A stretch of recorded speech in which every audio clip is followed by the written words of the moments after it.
Evening friends. और आज की करंट अफेयर्स क्लासेस में हमने कुल 14 टॉपिक्स हैं, 14 टॉपिक्स लिए हैं और इसमें कुछ है क्वेश्चन आंसर के फॉर्म में जो आपको स्टेट पीसीएस में एक्चुअली ऐसे क्वेश्चन पूछे जाते हैं, तो कुछ आपके क्वेश्चन आंसर फॉर्मेट में होंगे और कुछ होंगे टॉपिक्स, छोटे छोटे टॉपिक्स होंगे, 3-4 पॉइंट्स को हम उसमें कवर करेंगे। तो बारी बारी से हम देखते हैं। हमारा पहला जो क्वेश्चन है स्टेट पीसीएस के लिए, पुलिस व्यवस्था संविधान के किस अनुसूची में शामिल है? तो पुलिस व्यवस्था संविधान के राज्य सूची में शामिल है। राज्य सूची का ये विषय है। जैसा कि आपको पता होगा, अनुसूचियों की जब हम बात करते हैं तो 7वीं अनुसूची में इसका उल्लेख किया गया।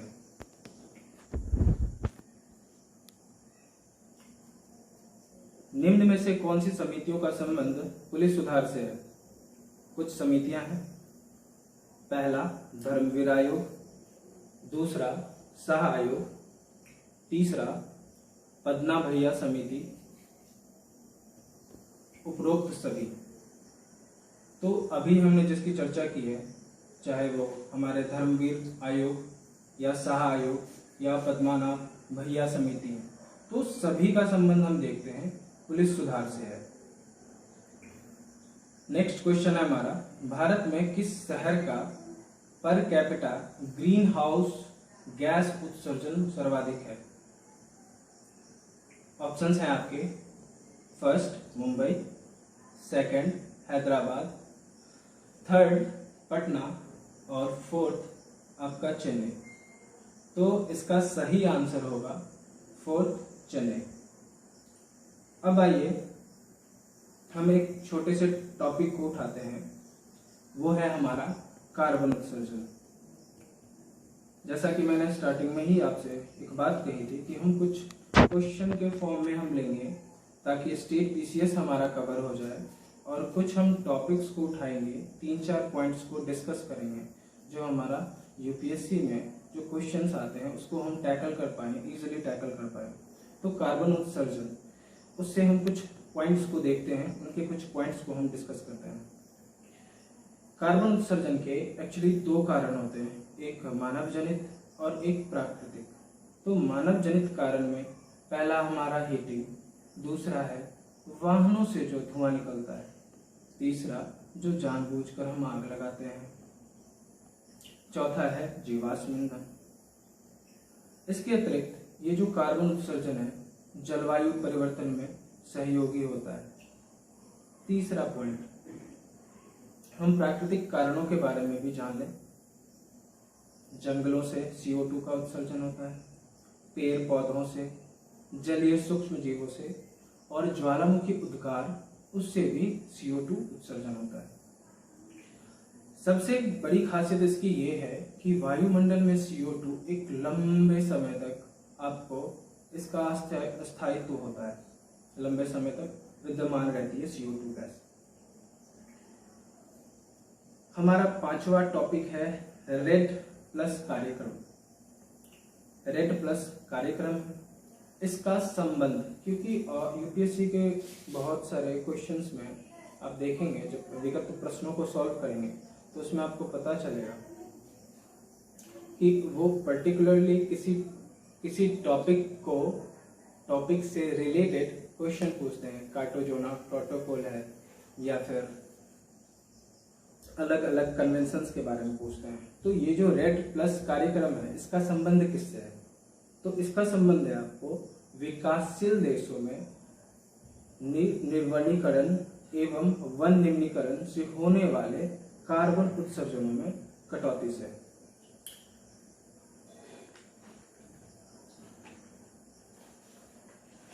अगले प्रश्न की ओर चलें। ये हम क्वेश्चन आंसर के फॉर्मेट में देखेंगे। 4 ऑप्शंस होंगे आपके पास में।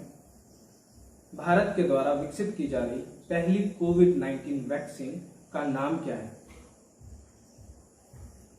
पहला ऑप्शन है आपका कोवैक्सीन, दूसरा ऑप्शन है आपको नो वैक्सीन, तीसरा ऑप्शन है आपको क्लोरोक्विनोक्सिन और फोर्थ वन है आपको राइटोनेवारेक्सिन। इन चारों में से कौन सा?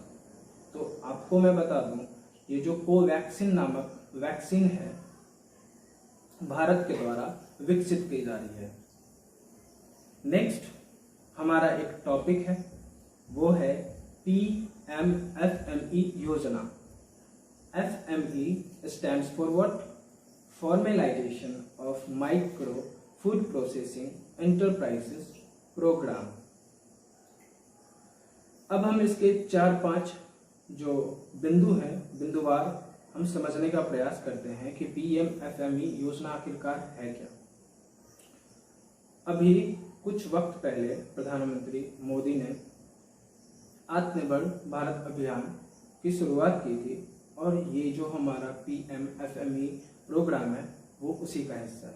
दूसरा पॉइंट, मंत्रालय की अगर हम बात करें तो खाद्य प्रसंस्करण उद्योग मंत्रालय से संबंधित है। अगर हम निवेश की बात करें, कितना निवेश किया जाएगा इस प्रोग्राम में, तो 35,000 करोड़ रुपए। और ये सबसे बड़ी खासियत है कि केंद्र प्रायोजित योजना है। अब क्या होता है मित्रों, अगर हम बात करें तो सेंटर और स्टेट का रेशियो होता है कि कौन किसका कितना रेशियो है। तो सेंटर और स्टेट का अगर हम कॉमन स्टेट्स जनरल स्टेट की बात करें तो 60 और 40 का रेशियो है। अगर हम नॉर्थ ईस्टर्न स्टेट्स की बात करें तो वहां पे 90:10 का रेशियो है। इसकी अवधि कितनी होगी? तो 2020-21 से लेकर 2024-25 तक। अब हम आगे आते हैं, जैसे कि जब बीपीएससी के विगत क्वेश्चनों को आप देखेंगे तो उसमें बहुत सारी जल विद्युत परियोजनाएं हैं जिसके बारे में पूछा जाता है। उसी में हम देखते हैं भारत भूटान जल विद्युत परियोजनाओं के बारे में। तो 3-4 हमारी योजनाएं हैं, उसको मैं ऑप्शंस के फॉर्म में बता देता हूं आपको। पहला है चुखा, दूसरा है ताला, तीसरा है खोलो बछू और अंतिम है हमारा मंगदेचू।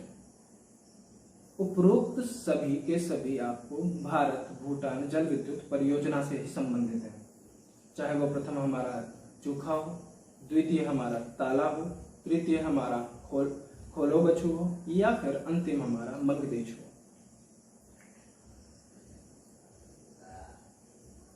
हाल ही में सीएजी का कार्यकाल 1 वर्ष के लिए और बढ़ाया गया है और वो हमारे नवनिर्वाचित सीएजी का नाम क्या है? तो वो है हमारे के वेणुगोपाल। अब हम अटॉर्नी जनरल के बारे में देख लें, जो हमारा नेक्स्ट टॉपिक है अटॉर्नी जनरल। क्योंकि चूंकि के वेणुगोपाल को अटॉर्नी जनरल के पोस्ट पे डाला गया है तो हम अटॉर्नी जनरल से रिलेटेड कुछ पॉइंट्स को डिस्कस कर लें ताकि आपके लिए आसानी हो समझने में। पहला, यह भारत सरकार के मुख्य सलाहकार होते हैं तथा उच्चतम न्यायालय में सरकार के मुख्य अधिवक्ता के रूप में भी काम करते हैं। दूसरा, अनुच्छेद 76 में हमें अटॉर्नी जनरल का उल्लेख मिलता है। इसकी नियुक्ति हमारे भारत के राष्ट्रपति करते हैं। और जब हम योग्यता की बात करें, सीएजी के लिए योग्यता क्या होनी चाहिए, तो उच्चतम न्यायालय के न्यायाधीश की जो योग्यता होती है वही योग्यता अटॉर्नी जनरल के लिए भी होनी चाहिए। अब हम अपने अंतिम पड़ाव की ओर हैं। किल कोरोना अभियान का संबंध निम्न में से किस राज्य से है? पहला मध्य प्रदेश, दूसरा आंध्र प्रदेश, तीसरा उत्तर प्रदेश और चौथा बिहार। तो किल कोरोना अभियान का संबंध मध्य प्रदेश से है। अब हम